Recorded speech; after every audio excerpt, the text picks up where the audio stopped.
All right, welcome. This is going to be our first lecture on neuroanatomy and neuroscience. And we are going to start with the basic organization of the nervous system. But before that, we will have to deal with some introductions. Now, I know that the most common preconception with students and any other layperson dealing with neuroanatomy is that it is universally, almost universally believed that neuroanatomy is extremely hard to understand, and it is just best endured until the end of the course and hope that you pass it and then never to think of it again.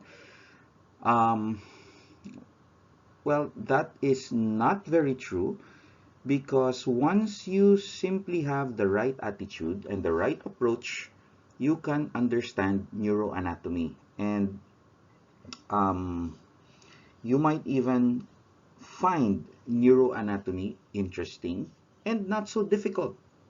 It could actually be even easy.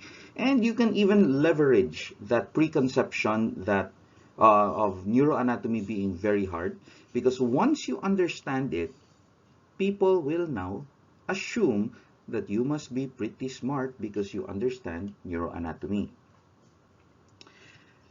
Anyway, that's my first take home point. Neuroanatomy is not hard. All you have to do is take the time and effort to break it down into manageable parts, understand it, and have a mental picture of it.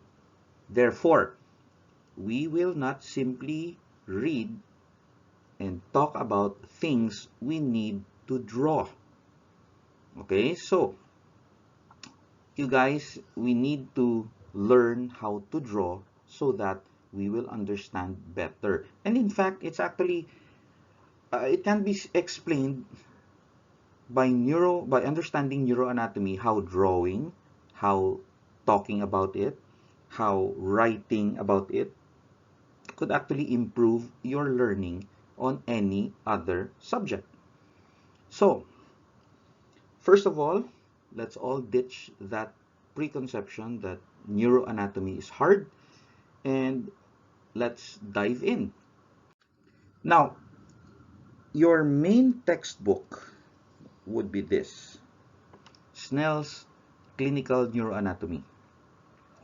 This is actually pretty sufficient because Snell did a good job. He has a lot of illustrations. He breaks down topics very well and describes them in detail. Not too much, just enough. And basically, in all the years, nobody has turned out uh, text that is so much superior than Snell's. So this is our subject or our textbook.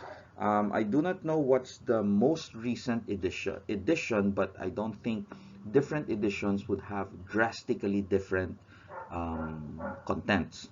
Okay.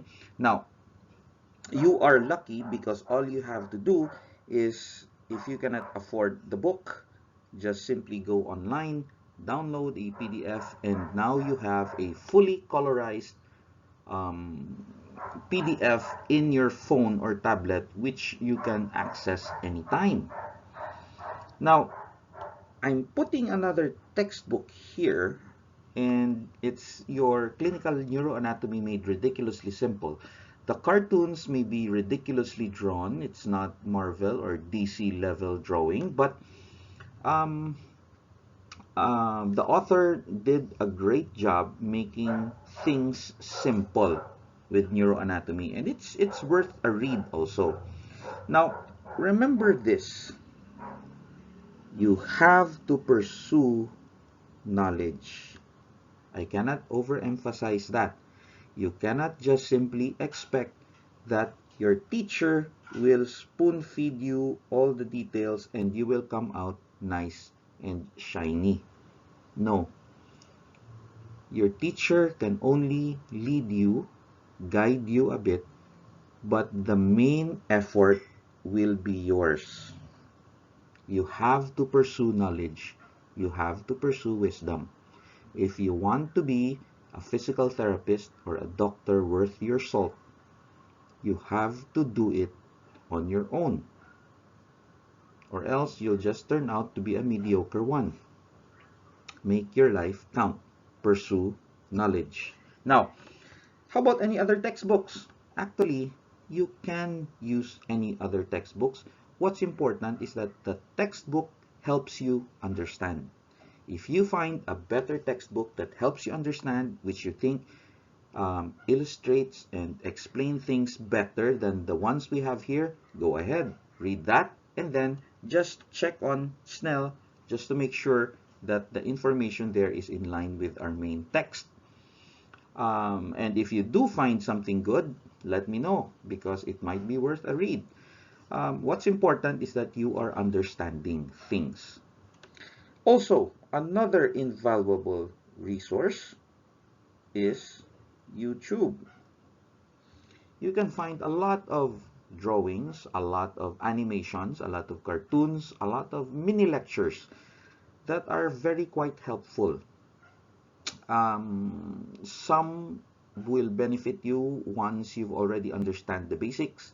Some will make you or help you understand the basics. So again, you are a generation that has very good access to information. So make use of it. Okay, so let's proceed. Now, when once we talk about the nervous system, neuroanatomy, we would first go down to the basic unit of your nervous system, and that would be, of course, your neuron. Okay, the nerve cell is the basic unit of your nervous system, and your neuron is the only or one of the unique um, structures or cells in our body because it is an excitable tissue, meaning it does not just sit there and do its processes on its own. It actually reacts to stimuli. And I believe that you've already gone through Guyton's physiology on the nerve. And of course, when it comes to excitable tissue, a distant second is your muscle. Again, it's also an excitable tissue type, um, whereas your individual muscle fibers contract, your muscle bundles coordinate with each other to create those smooth muscle contractions. But then when you compare it to the neuron, the way neurons interact with each other, synergize and control or inhibit or regulate each other, it is much, much, much more complicated than how your muscle work. And um, basically, the neurons making up our brain, if you think about it, it is us. The neurons interacting in our forebrain basically give us or make us who we are, our personality, our quirks, and whatever else. Of course, you might think about the philosophical things also having a soul and everything else, but if we break it down to to physiology, basically that's where you have the wonder of thinking, of personality, of making judgments. Okay, all from this single remarkable cell. And we're going to talk about the neurons on a separate lecture, but anyway, it's just something that we have for now. Um, just to give you a brief rundown on what we're going to do. Mainly, we're going to draw structures. We you have to learn how to draw your brain, okay, your brain stem, medulla, pons, midbrain, pons, medulla, cerebellum, okay, spinal cord, you have your cranial nerves, you have your spinal nerves, okay. So, um, initially you might think that drawing is not your thing, but basically drawing will help you learn better and understand and remember things a lot better. It's a lot better than just putting images in your mind, which can sometimes confuse you. Okay, so with that introduction done, let's proceed to the next session where we go to the organizational structure of the central nerve, or of the nervous system. Okay, thank you. See you then.